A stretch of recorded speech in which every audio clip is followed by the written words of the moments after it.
Hello friends, आज मैं आप लोगों के लिए चाल, दूरी और समय पर आधारित एक वीडियो लेकर आया हूं।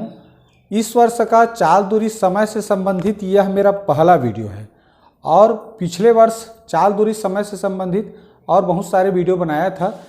अगर आप लोग उसे नहीं देखे होंगे तो उसका लिंक आपको इस वीडियो के डिस्क्रिप्शन में मिल जाएगा, वहां से जाकर देख सकते हैं। तो चलिए चाल, दूरी, समय टॉपिक शुरू करें। इससे पहले चाल, दूरी, समय में आपस में संबंध क्या है और चाल, दूरी, समय से संबंधित जो सूत्र बनते हैं तो वो किस तरह बने रहते हैं, ठीक है, उनमें आपस में संबंध क्या होता है या सूत्र को वैसा ही क्यों बनाया जाता है, इस चीज को समझने का प्रयास करें। क्योंकि मेरा सिद्धांत है, मेरा कहना है कि गणित समझने का विषय है, रटने का नहीं। तो हमें सूत्र को समझना है कि वो सूत्र आखिर वैसा बना क्यों रहता है, वैसे ही क्यों लिखते हैं। अगर इस चीज को समझ गए तो आप सूत्र को लिखते समय या सूत्र का प्रयोग करते समय आपसे गलती नहीं होगा, ठीक है। तो चलिए हम इन तीनों में संबंध को जाने। इससे पहले दो शब्द के अर्थ को समझेंगे। उसमें पहला शब्द है समानुपाती, ठीक है। तो ये समानुपाती क्या होता है भाई? तो देखो, जब दो राशियों में से किसी एक राशि का मान बढ़ाने से दूसरी राशि का भी मान बढ़े और घटाने से घटे तो दोनों राशि आपस में समानुपाती होते हैं। अब इस तरह परिभाषा से तो उतना क्लियर नहीं हुआ होगा, ठीक है। तो देखिए उसको समझते हैं। मैं आप लोगों से पूछता हूं कि मान लीजिए दो राशि लेते हैं, जैसे बारिश और बाढ़, ठीक है, बारिश और बाढ़। मैं कहूं आपसे कि अधिक बारिश होगा तो बाढ़ कम आएगा कि ज्यादा आएगा? जो आने का चांसेस है वो तो अधिक, अगर बारिश अधिक होगा, वर्षा अधिक होगा तो बाढ़ आने के चांसेस भी अधिक रहते हैं। यदि बारिश कम होगा तो बाढ़ आने के चांसेस भी कम होगा। इसका मतलब क्या हुआ कि अगर हम बारिश की मात्रा बढ़ा रहे हैं तो बाढ़ की मात्रा भी बढ़ रहा है, अगर बारिश की मात्रा घटा रहे हैं तो बाढ़ की मात्रा भी घट रहा है। तो इस तरह ये दोनों क्या हो गए? आपस में समानुपाती हो गए। ये समानुपाती का चिन्ह है। इसका मात्रा बढ़ाने से इसका मात्रा भी बढ़ रहा है, ठीक। उसी तरह जैसे मैं कहूं कि गर्मी और सूखा, इसमें भी समझें तो गर्मी अधिक होगा तो सूखा होने का चांसेस भी ज़्यादा होगा, और गर्मी कम पड़ेगा तो सूखा होने का चांसेस भी कम होगा, ठीक। हम अपने स्कूल में सोचें, अगर पढ़ाने का तरीका अच्छा रहेगा, अगर पढ़ाने का तरीका अच्छा रहेगा, ज़्यादा अच्छा रहेगा तो बच्चे ज़्यादा सीखेंगे। अगर हमारा पढ़ाने का तरीका खराब रहेगा तो बच्चों के सीखने का स्तर भी खराब होगा।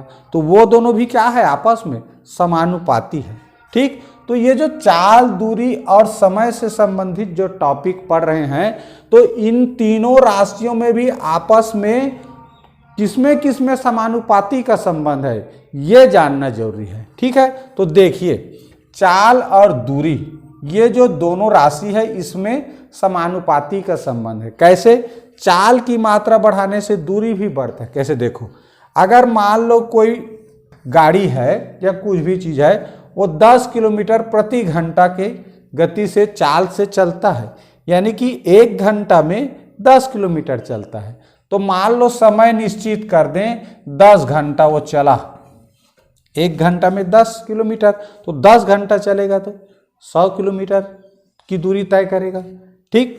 तो ये समय निश्चित रहना है। देखो 10-10 घंटा लिखा हूं, तो 10 किलोमीटर 1 घंटे में चला तो 10 घंटे में 100 किलोमीटर। देखो चाल को क्या कर दिए? 10 किलोमीटर प्रति घंटा से 20 किलोमीटर प्रति घंटा कर दिए, बढ़ा दिए। तो देखो फिर जब वो 10 घंटा चलेगा चाल बढ़ाने से तो वो 200 किलोमीटर दूरी तय करेगा। अगर 50 किलोमीटर प्रति घंटा 1 घंटे में 50 किलोमीटर चलेगा तो 10 घंटा अगर चलेगा वो तो 500 किलोमीटर की दूरी तय करेगा। यहाँ क्या पता चल रहा है? अगर हम स्पीड बढ़ा रहे हैं, चाल बढ़ा रहे हैं तो तय की गई दूरी की मात्रा भी बढ़ रहा है, बढ़ रहा है ना। देखो चाल की मात्रा बढ़ाने से दूरी का भी जो राशि है, दूरी की भी जो संख्यात्मक मान है वो बढ़ रहा है। इसका मतलब चाल और दूरी आपस में क्या है, समानुपाती राशि है। अब ये दूरी और समय के बीच के संबंध को समझते हैं। ठीक है, देखिए अगर ये समय और ये जो दूरी है में चाल को स्थिर रखें, चाल को बदलना नहीं है, एक चीज स्थिर रखना है। ठीक है, जैसे चाल और दूरी के संबंध में को जब समझे तो हमने समय को स्थिर रखा था। अब देखो दूरी और समय के बीच के संबंध को समझना है तो चाल को स्थिर रखना है, वो निश्चित रहेगा। ठीक है, मान लो एक समय 1 घंटा लगता है और चाल कितना है 10 किलोमीटर प्रति घंटा, यानी 1 घंटे में 10 किलोमीटर, तो 1 घंटा चलेगा इस चाल से तो 10 किलोमीटर चलेगा। अब मान लो समय को 1 घंटा से 2 घंटा बढ़ा दिए तो 2 घंटे में कितना चलेगा, 10 किलोमीटर के हिसाब से 10 दूनी 20, यानी 20 किलोमीटर।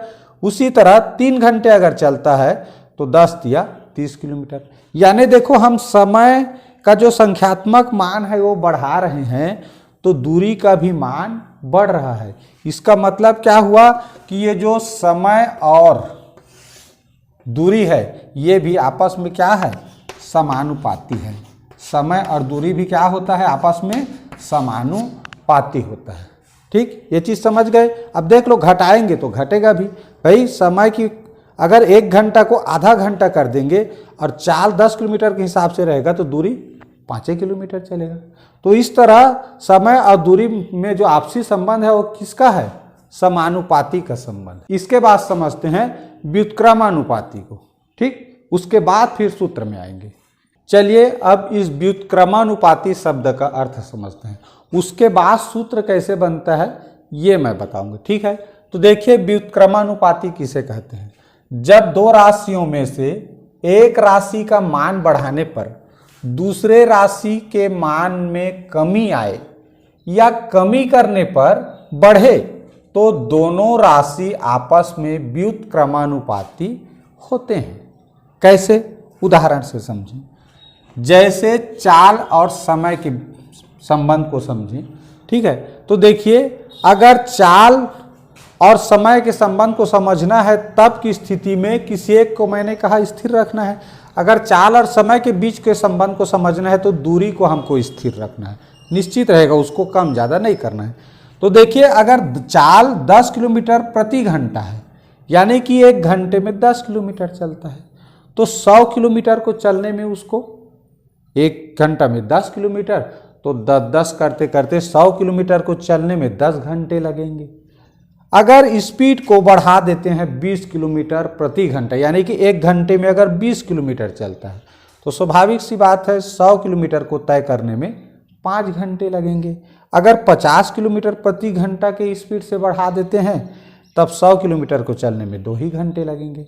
तो यहाँ देखिए आप, जब हम चाल का ये जो संख्यात्मक मान है बढ़ा रहे हैं तो समय का संख्यात्मक मान कम हो रहा है, 10, 5, 2 कम हो रहा है ना।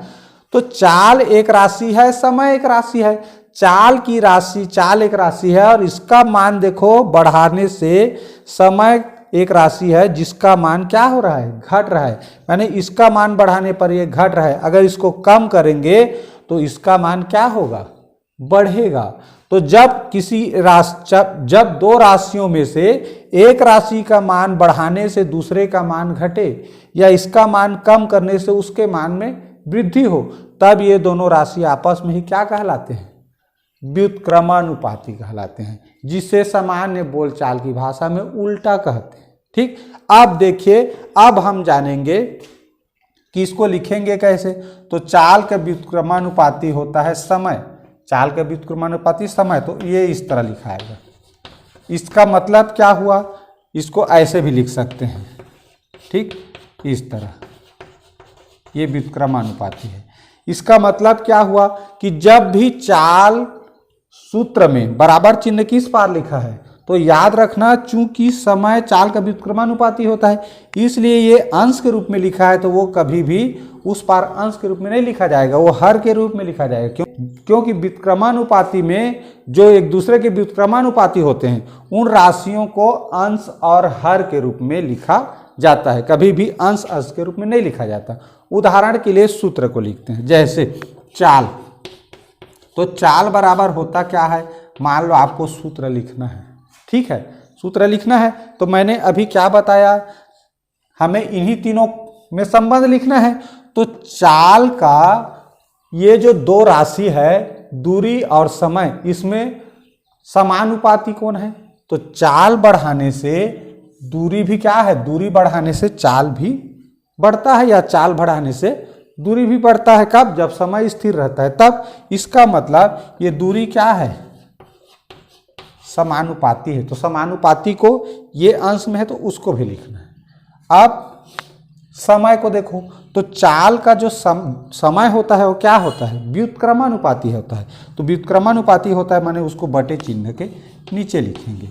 तो इस तरह हमारा चाल बराबर क्या मिल गया, दूरी बटे समय सूत्र बन गया। माने सीधा सीधा याद रखो, वहां सोचो कि चाल बराबर क्या होगा। तो हमारे पास तीन राशि है कुल सूत्र बनाने के लिए, चाल, दूरी, समय। तो चाल बराबर क्या होगा, तो हमारे पास दो राशि और बच गया, क्या क्या, दूरी और समय, यही दो राशि बच गया।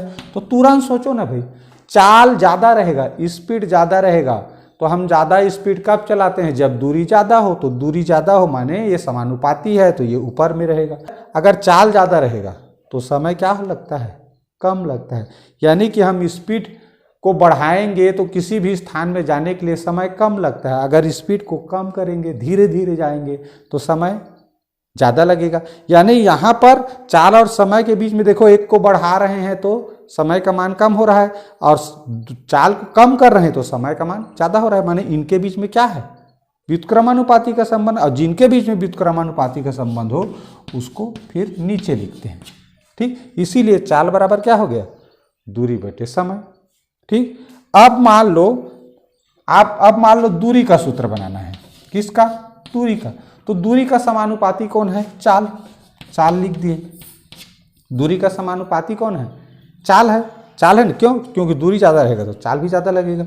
अब दूरी का ये जो समय है वो क्या है, अगर दूरी ज़्यादा है तो समय भी ज़्यादा लगता है तय करने में। इसका मतलब कि वो भी क्या रहेगा, समय भी यहाँ समानुपाती है तो अंश के ही रूप में लिखाएगा और इसके बीच में गुणा का चिन्ह रहेगा, ठीक। तो इस तरह दूरी बराबर हो जाता है चाल गुणित समय बराबर दूरी, ठीक। तो इस तरह से सूत्र बना है। तो जो तीनों आपस में समानुपाती हो तो वहां पर गुणा का संबंध होता है। और एक का सूत्र बनाने से, जैसे किसी में मान लो समय का सूत्र बनाना है, किसका बनाना है, समय का। तो समय का देखो चाल क्या है, समय का चाल क्या है, व्युत्क्रमानुपाती है, तो यहाँ व्युत्क्रमानुपाती है तो चाल यहाँ लिखाएगा। और दूरी क्या है, समानुपाती है, तो दूरी कहाँ लिखाएगा, ऊपर, ठीक। तो इस तरह से हम ये जो चाल दूरी समय का जो संबंध है, इस समानुपाती और व्युत्क्रमानुपाती जो शब्द है इसके आधार पर समझे रहेंगे तो उसके सूत्र को लिखते समय, उस सूत्र को बनाते समय, उस सूत्र का प्रयोग करते समय कभी भी गलती नहीं होगा, ठीक है। तो चलिए आज के वीडियो में इतना ही। आगे के वीडियो में फिर इस सूत्र के आधार पे किस तरह हम चाल दूरी समय से संबंधित प्रश्नों को हल करेंगे ये मैं आप लोगों को बताऊंगा, ठीक है। तो आज का यह वीडियो आप लोगों को कैसा लगा प्लीज़ कमेंट करके जरूर बताइए। वीडियो को एक लाइक करना मत भूलिए। अगर मेरे चैनल में नए होंगे तो सब्सक्राइब जरूर कर लीजिए। पूरा वीडियो देखें, इसके लिए बहुत